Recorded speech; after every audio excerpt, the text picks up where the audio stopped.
Pyramid spiritual societies ಮೂಮೆಂಟ್ನಲ್ಲಿ ಪೂಜೆಗಳು ಇಲ್ಲ.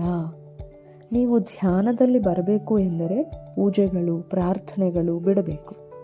ಅವು ಬಿಟ್ಟರೆ ಧ್ಯಾನದಲ್ಲಿ ಬರಲಿಕ್ಕೆ ಆಗುತ್ತದೆ.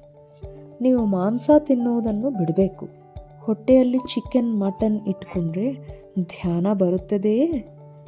ನಮಗೆ ಒಳ್ಳೆ ಮಾತುಗಳು ಕೇಳುವುದಕ್ಕೆ ಆಗುತ್ತದೇನು? ಇಲ್ಲಿ ಈ ಧ್ಯಾನ ಕಾರ್ಯಕ್ರಮದಲ್ಲಿ ಒಂದು ಕ್ಷಣ ಇರಲಾಗುವುದಿಲ್ಲ. ಚಿಕನ್, ಮಟನ್ ತಿಂದವನಿಗೆ ಅವನು ಇಲ್ಲಿಂದ ಓಡಿ ಹೋಗಿಬಿಡುತ್ತಾನೆ. ಅವನಿಗೆ ಇಷ್ಟ ಆಗುವುದಿಲ್ಲ.